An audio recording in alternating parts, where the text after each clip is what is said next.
Hello guys, it's your favorite solo streamer again, Glamit, and after the success of the first episode I decided I'm going to continue with my GAC review series, and we're into round 2 of 3 of the current GAC round that was going on when this video was made.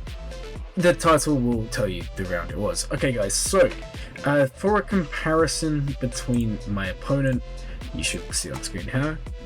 So they were Donsa, they were from SL Fallen, insane GAC stats, they similar mods really, but they did have Leviathan, they did also have Profundity and Executor, they also had Reaver as well, so they did have the competitive advantage there, but compared to other opponents, the mods, I was actually winning in the 25s.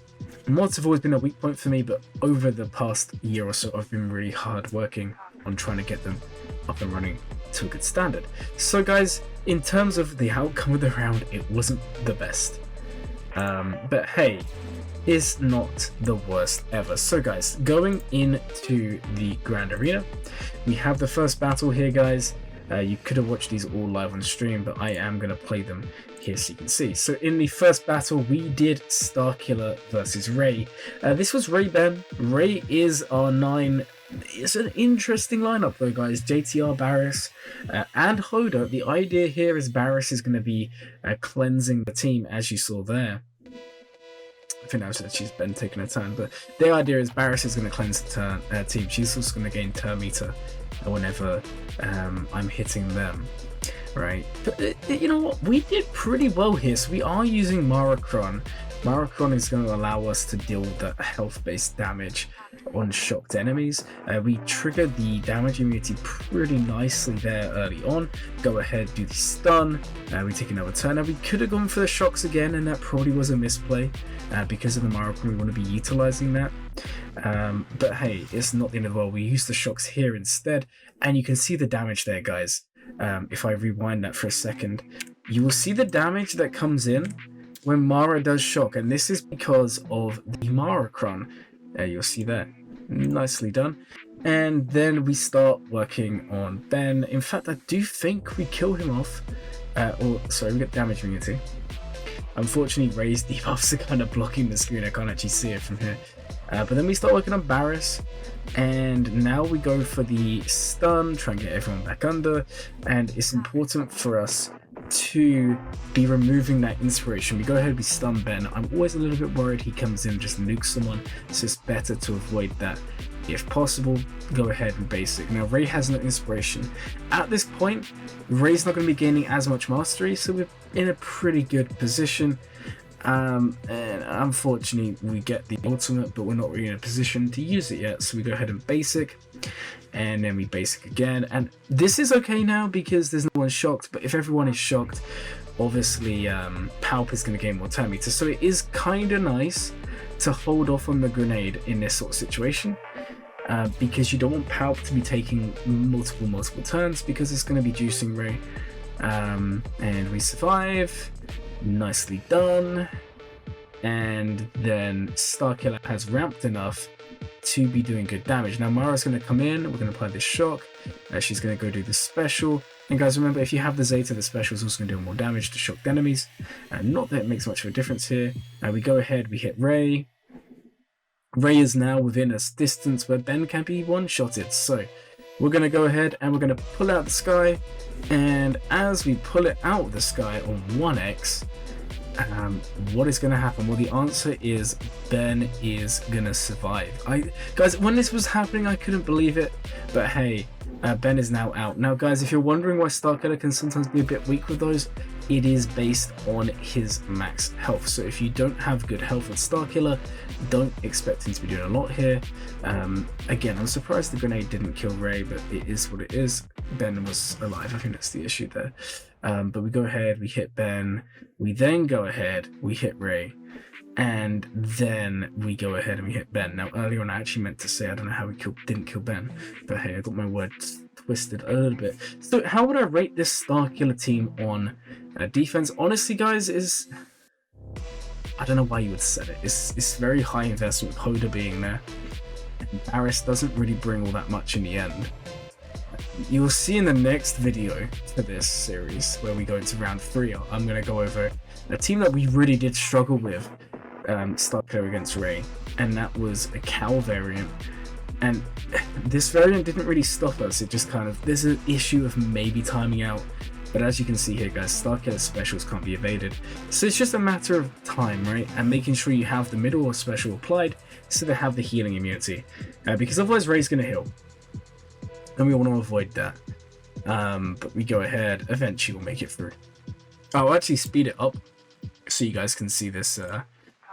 Well, it does take a while, and people are a bit worried, hey, you might time out, but don't worry guys, because any second now, damage immunity activates, just waiting for Rey to come out of it, and then we should be good. And here we go, Rey's dead, and then Ben's dead. So it was a little bit close in the end, but hey, we made it through. So guys, moving on to the next battle, and we have General Skywalker versus Cere. Now this is a battle where we misplayed.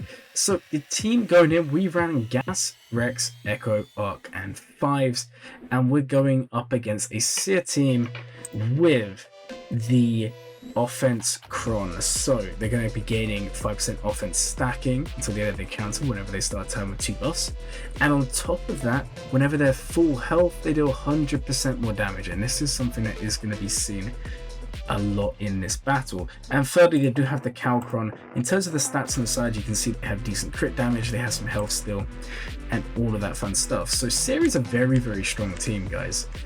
We run Gas. Our Gas is at decent stats.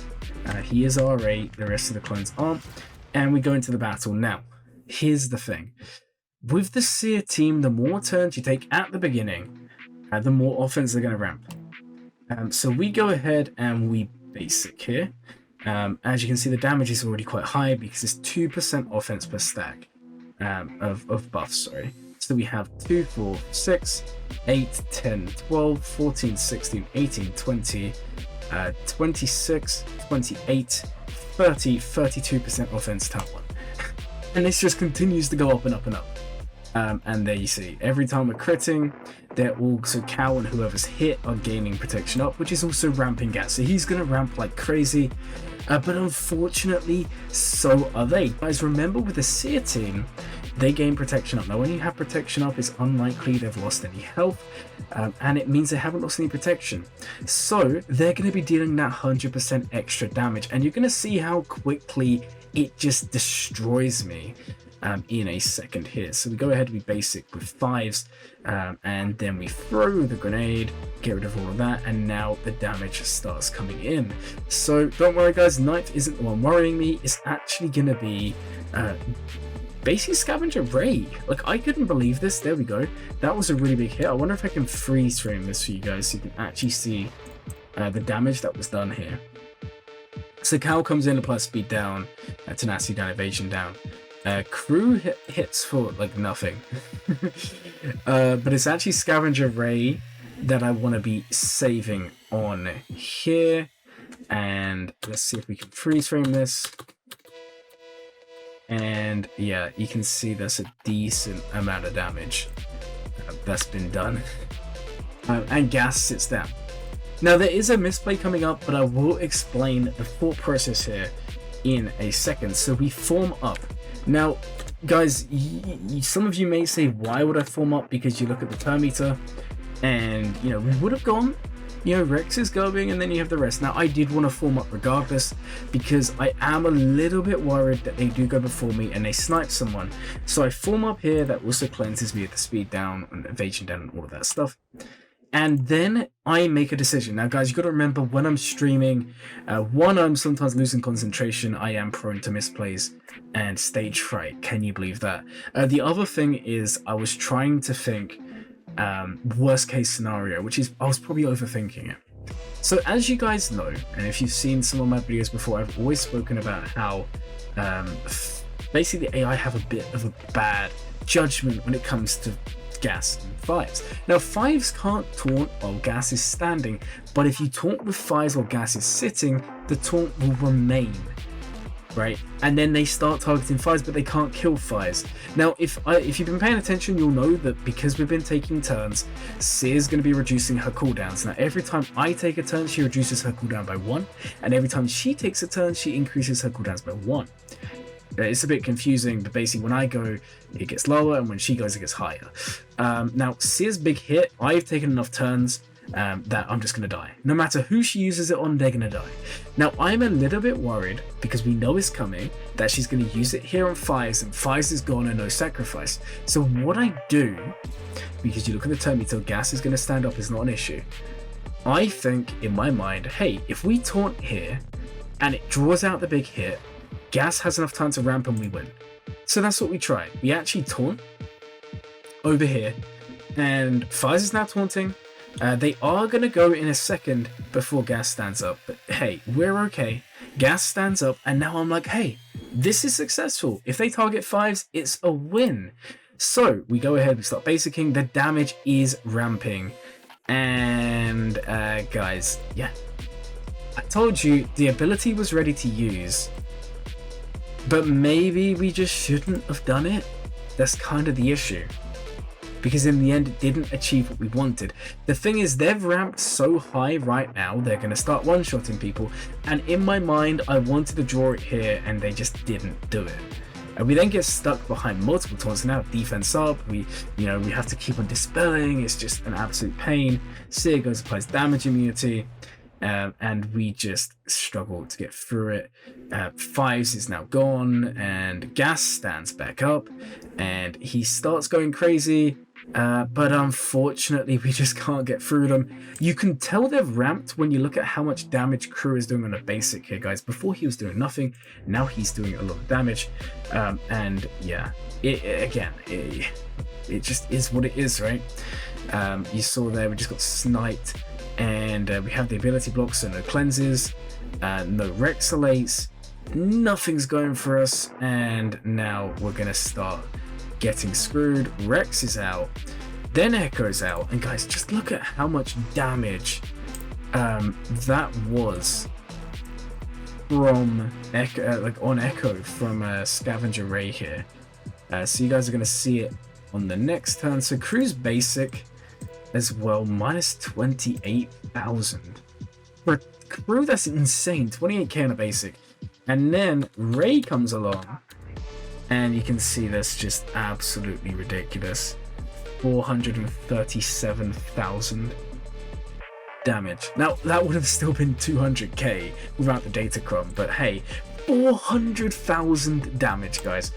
Like, this is what I mean. This is the thing with this team, and that's why I took a gamble, because their buffs, they're just going so high. There's nothing we can do here. Crew still isn't dead. We're in such a bad position. Gas finally gets through, but at this point we just can't finish them off. If we had have killed off Scavenger Ray, maybe Gas would have finished it, but we just can't kill her off. Cal then goes ahead, uses that one ninth, and yeah, guys, we just get stuck. Now, the outcome of the battle is unfortunately a big loss. We do get through ninth, and then Cere just goes next and snipes me, and we lost. Now, Gas typically will win this. We did misplay by doing a whole fives thing, but there's still a chance that even if we had done that, they would have ramped enough and fives would have died anyway. But we didn't really help ourselves. But hopefully I did a good explanation there of where things went wrong, why I thought I'd do it, and it does showcase how good Cere is as a team. So next up, we are now in a really bad spot, guys, because we actually have a Traya team down here. Now, you guys may remember I did this a few months ago. I actually did Gidme in fives against Traya. The idea is basically Gideon comes in, does the protection up, which is the turn meter removal, and all supports gain basically protection up, 20 stacks or whatever it is, and then that gets converted into courage. Courage is like 40% or something like that, health-based damage per stack, per 5 stacks that you dispel. Now, this is a Relic 7, this is Datacron, Omicron, you name it, it has it. 15% bulk cron. So the reason we're bringing Cup is because Cup is Relic 8 and also Cup is a support. With this, it doesn't really matter because you're dealing damage based on them.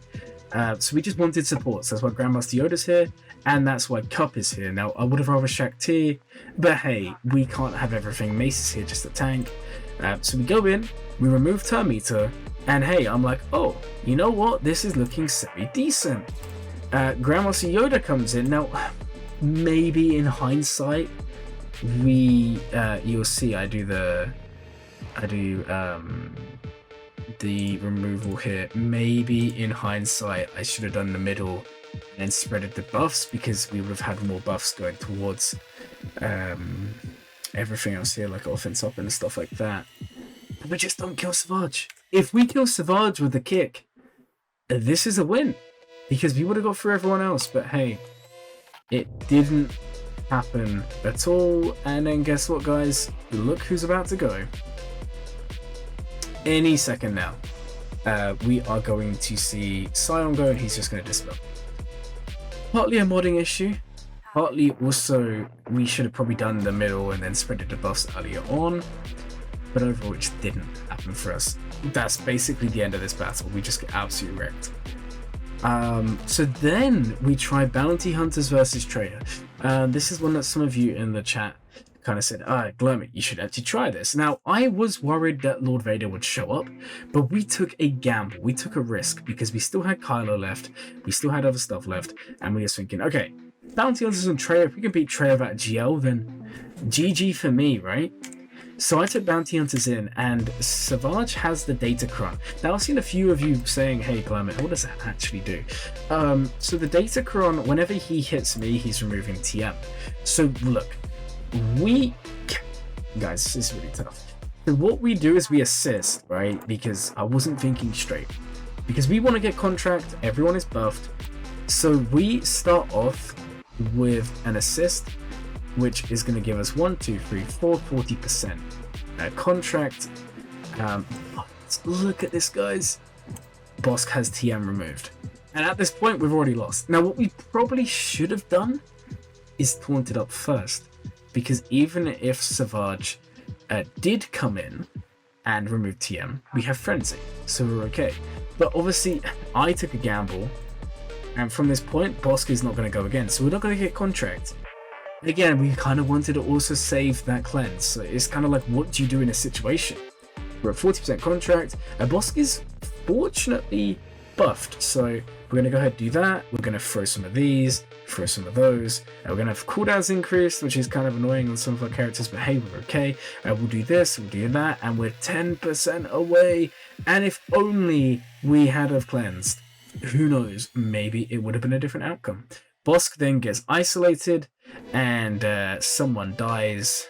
No cleanse, because it's been pushed back, and airplane mode goes on, and this is the end of this, because we just get wrecked here, guys. There was not really a lot we could have done. I honestly think if you see the Savage Con on defense, don't even bother with Bounty Hunters. I think it's just not going to happen. So then we send in some Cere cleanups. So I thought Geos would work. I looked up the stats. Geos have apparently a 50% success rate just against Cere alone. Now granted, I didn't have the Omicron in those stats when I was looking, so maybe it would have been lower. But in general, it looked pretty good. So I figured, hey, let's just run Geos, look at all those buffs. We're going to be doing so much damage with Spy. And it just does nothing. Like, seriously, guys. Now, we did bring a Dispel. We shouldn't have been Dispelling here. But it just doesn't happen for us. Cal's sitting here, 6 protection up, 1, 2, yeah, you get the point. It's a lot of buffs. But it just doesn't kill them. And that's basically how Geos goes. And then we just start getting killed. So Geos didn't work. So then I tried something different, and unfortunately at this point we're just burning too many teams. We tried Raddus. Now I've been using Raddus. I've only had him at Relics for like 3 weeks now. And only at Relic 9 for like 1 week. I do have Profundity as a recording this, so I'll have it for the 3rd week of this season. So we're just running a standard Raddus team. I do now have K2, so K2 will sub in for Scarif for a while. But the idea was, hey, if they go for Raddus or if they go for Jin, we're fine. There's no AoEs on this team. So it's just a matter of can we time it out. And you're going to see they do a lot of damage to us, but also every time they're critting, they are gaining unresisted explosives, which is just awesome. Now you'll see we come over here and we don't forget this time, if you watch the first episode, to try and do the second special when available. You can see we have 4 exposes over here on Scavenger Ray, which does go through the protection up. We then have a Dispel, which gets rid of that tenacity down, speed down. You want to be removing that because otherwise Cal is going to be doing some crazy stuff. And then we're kind of just swapping turns, giving them to Raddus. The idea is we want to get the ult as quick as possible here. We're going to go ahead and, in theory, maybe we should have done the special on like Cere or someone, just because it would have inflicted the damage over time and the heal over time, the healing immunity, which we did do, thankfully. As you can tell that I haven't remembered everything that happened. But you can see that this goes pretty well. I'm going to speed this one up for you guys. And it just takes a while, right? The benefit of having Scarif here is, you know, reviving. And that's something that K2 wouldn't give, but K2 would also give other bonuses. And then we go ahead and eventually we're going to get through them. It just takes a while. Remove the TM, do the special, and this should be the end of Ray. Then we slowly but surely start working our way through Cere here, and this wasn't too bad. Now I don't think we would have beaten the full team. I think we would have come too close, but hey, 2 minutes on the clock, we do make it through in the end. And if we had done this first time around, it would have been decent banners. So maybe something I try again. I don't think it's going to work, especially if it's the Fulcrum variant. I think Scavenger Ray is weak in this team, or at least weaker than other versions. But hey, your opponent can only use what they can use, and they use this, and it works pretty well against me. Cal was like a timeout merchant here, guys. Look at this. How many hits do you want to take, buddy, before you finally go down in the end? So that was how we made it through Cere. Okay guys, so moving on to the next battle in today's Grand Arena, we have to take a GL against Cere. Not Cere, but Traya. Sorry, my bad there, guys. The second we take a GL here against Traya is the second this Grand Arena is basically done. We wasted 2 fantastic teams against this. We wasted Gidme, and we wasted Bounty Hunters, and then we wasted General Skywalker, and we wasted, you know, Adrad. We just used too many teams. Okay, I guess waste is oversaying because we did beat these teams in the end, but it's just too many teams, too much investment, and it's just not that great. So we send in C. I also bring Wat Tambor. You could argue we should have saved Wat Tambor, because we probably would have been fine, but I didn't want to take those risks. But we know how this one goes. We just link them up, we kill them. There's not really else to say. Alright guys, moving on to the next big blunder, and some of the battles I will just skip. If they're very generic ones that you guys know what's going to happen, there's no point in me talking about them here. Unless you guys want to see that, let me know down in the comments. Do you want me to literally watch every single battle in full? That's up to you guys. So then we send JML against Malgus. Now when I did this battle, it's kind of like commentator's curse, if you guys know what that is. I say, oh, let's take in a really good Jedi team. I don't want to get messed around here. Now I didn't take Jolie, because I didn't think I'd need him. Now someone did call out in the chat, maybe Bastila was a bit of a waste because she does inflictability block on the basic, and when you debuff them they heal. But the idea here was we would give the buffs to Jedi Knight Luke, which then covers for the heal, right? That was the idea. Well guys, let's just see how many turns I take with the mighty JML here. So we start off, remember JKL deals true damage to tanks, and then Sith Assassin, every time someone is stunned, she's going to take a bonus turn, guys. Yeah. I don't know what to say here, guys. This is like one of the worst battles ever. It's these sorts of battles where I sit there and I'm like, what have I just done? How? Guys, if you wonder why I stunned there, so we can start critting, because it inflicts vulnerable if it doesn't stun. Obviously, you can see they're hitting from Bastila. I can see the downside of doing that. There's probably a lot of misplays here. I'm not going to go full into detail for that. We can't assist on Revan. We don't have, you know, anything going for us with taunt evasion just yet. Only Revan and JML can ignore. But we just don't take turns, and that's the problem. We just don't take turns ever. And yeah, JML just gets absolutely slammed. by Malgus here. Like, we're just doing nothing. And this is the problem we're kind of facing. I don't know, guys. Like, maybe it was just a really, really bad gameplay by me. I wasn't having the best Grand Arena. I didn't really have the best week at all, really. But these things do happen. In the end, I do get some opportunities to finally go for Bastila. And JML is about to fall to the ground. Any second now. He does activate Savior. But then Jenna Revan dies. And it's at this point I'm like, why didn't I just bring Jolie? Now you will see Bastila doesn't really take any turns. So if we did have Jolie, maybe we wouldn't have got it off anyway. And everyone's then dead. Guys, I don't know. There's a lot of misplays there. We could spend like all day talking about it, but it just didn't really go in my favor. If anything, the problem I had, guys, is I had Lord Vader, I had SLKR, JML, and C on offense, and I couldn't run my JML against Traya because Traya Omicron still activates. So, I mean, I could have done, but it's not like it's a guaranteed win. Whereas I thought that JML could do Malgus and he just couldn't. And then because of this, I had to take SLKR against Malgus. And the reason being, there was a Jabba on the top wall, and I was thinking, oh, well, we need Lord Vader to beat Jabba, so we can use Kylo here.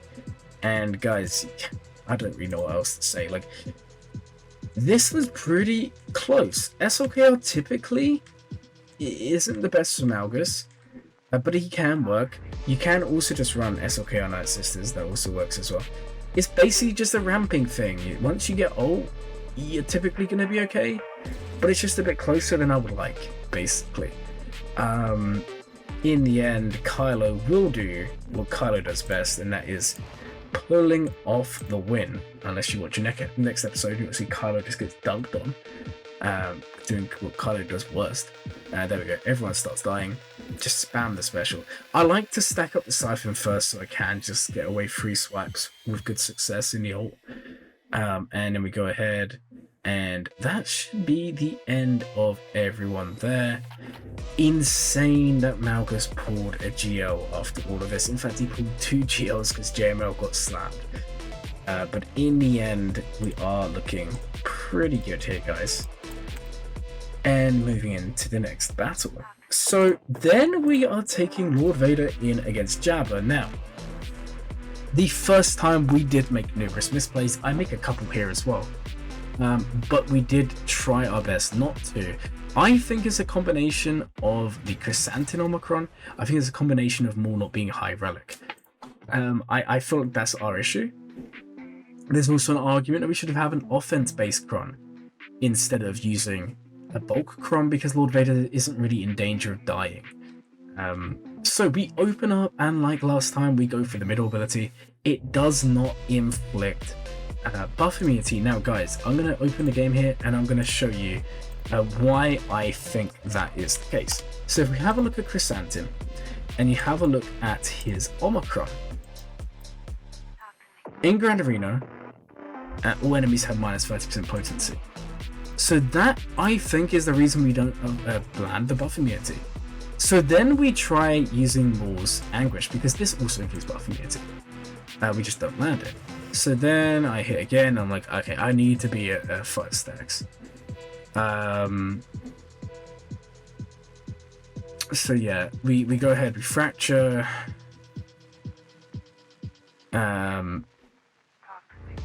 And then we go ahead and start basicking.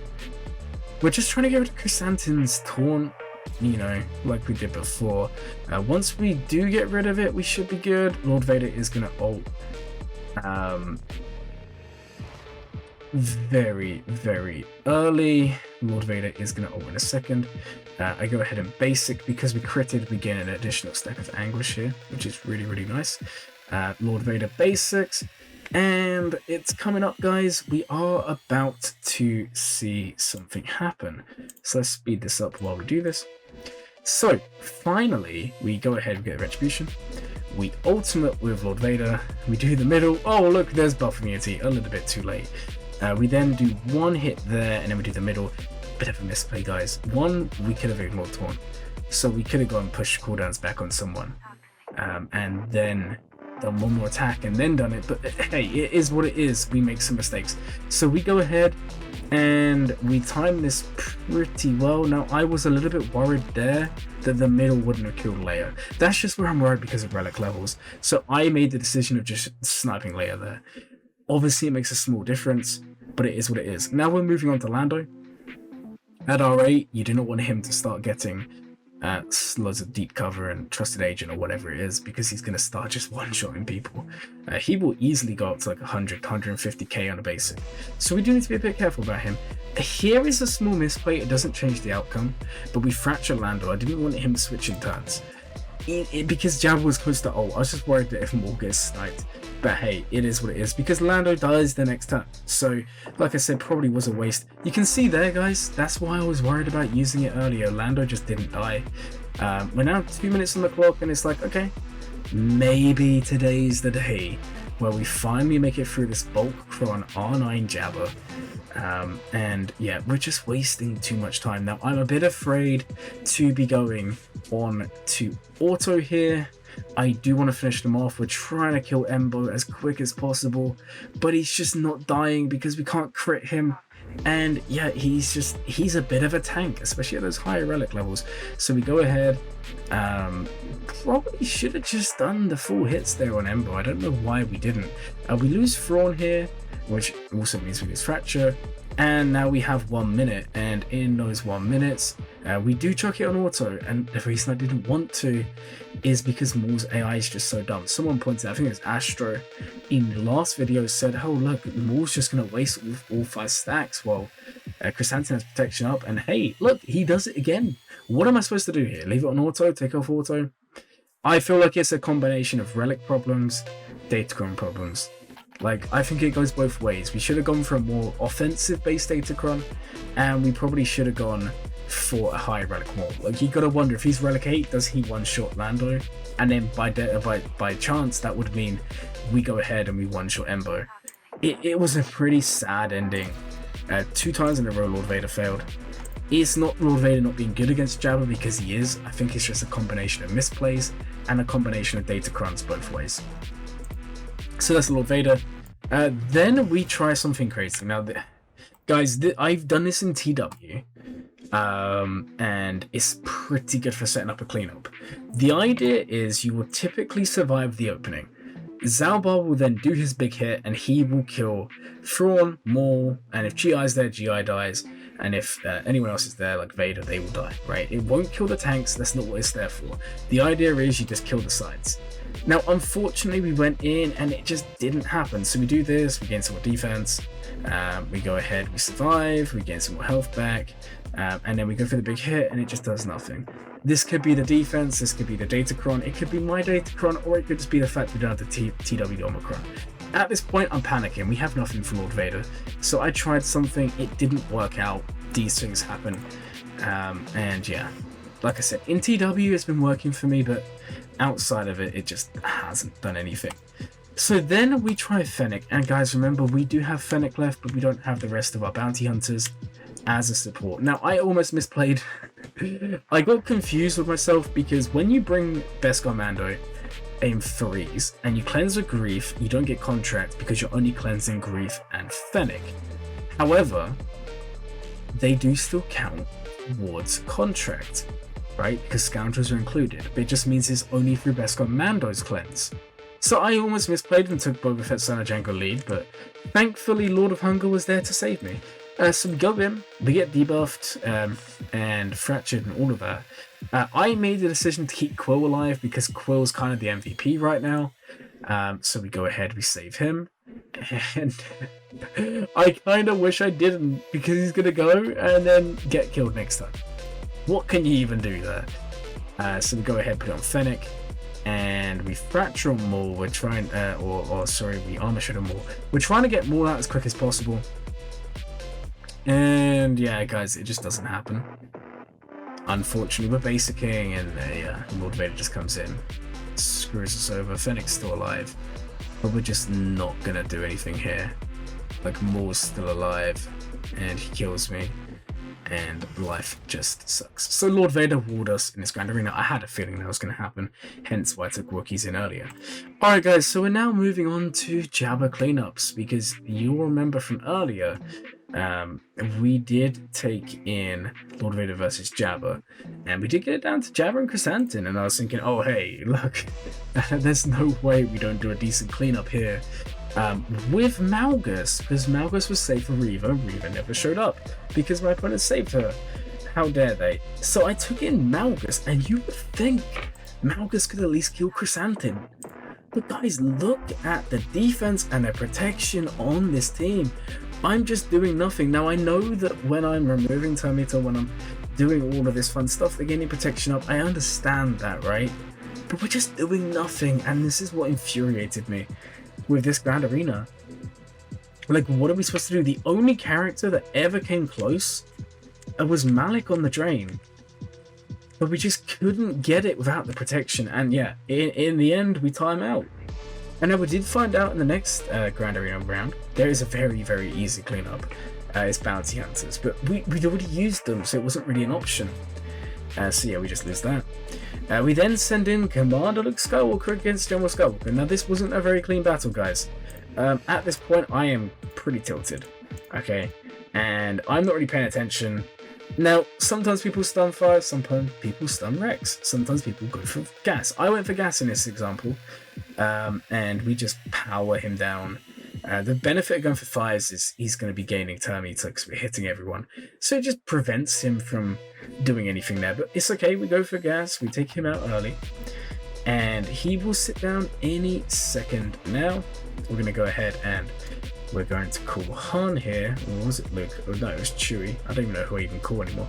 So we call Chewie, gas sits down, and then we go for the stun. We do land it on 5s, and then we're going to go for the big hit here because we're going to start ramping. And honestly, I'm thinking, oh my god, there's no way we make it through. Look at them go. I don't know how we survived this with no one dying, but apparently we did. Incredibly lucky here, guys. We go ahead and we basic. Lovely TM removal. Gas is going to counter, but it's okay. We're going to come ahead and we're going to basic. And gas sits back down. Now, can we finally get through 5s? I feel like we can. We go for the AoE, get rid of tenacity up, and then we start just powering through 5s here. It'd be very nice if we had another stack of confusion, because then no one counterattacks. Gas stands up again, and I'm at this point, guys, I'm thinking there is no way we don't lose this. I don't know how no one's died by this point. It's actually pretty crazy. Normally, like, Chewie dies so early on in the past when I've done this, but today no one wanted to die, so we somehow made it through. Gas goes ahead and sits down again for the 3rd time. And now we move on to Rex. And again, I don't know how Rex didn't even Rexlate anyone.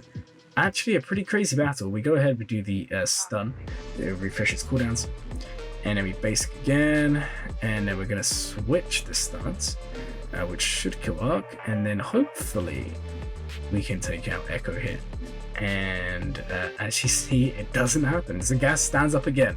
There's the bit of RNG. Gas going for C-3PO does help us out a little bit there. He is going to come in, he's going to hit Han a little bit, but we do make him sit down in the end. And yeah, in the end it's a win, but it's a few misplays here and there, by a few quite a lot. It just wasn't the nicest of battles. Amazed that we actually won that. We go heavy stun, and then that is the win there and then. So a nice 60 banners against General Skywalker. Now, next up, we had a Zorii team. I figured, hey, what do we do here? I wanted to try Pheonix. If I had Kanan still and didn't use him as Starkiller, maybe we would have had a chance here. But unfortunately, nothing happens. They just override me. Now, this can work, but I think you need those relics. Because as you see, we do start taking turns, but it's a little bit too late. Nothing else to really say here, guys.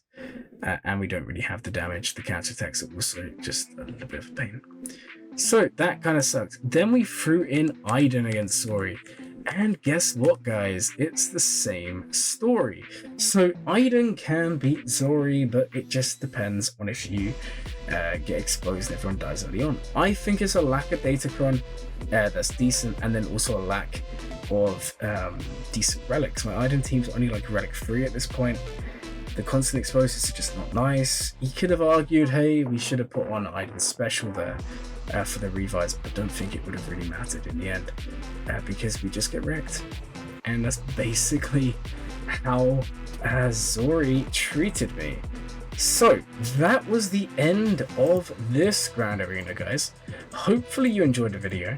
I know it's a bit of a longer one, and I know it took me a while to get going with the commentary today. It is a bit late when I'm recording this. But guys, if you enjoyed the video, please make sure to like, comment, and subscribe. And as always, guys, have a glowing day.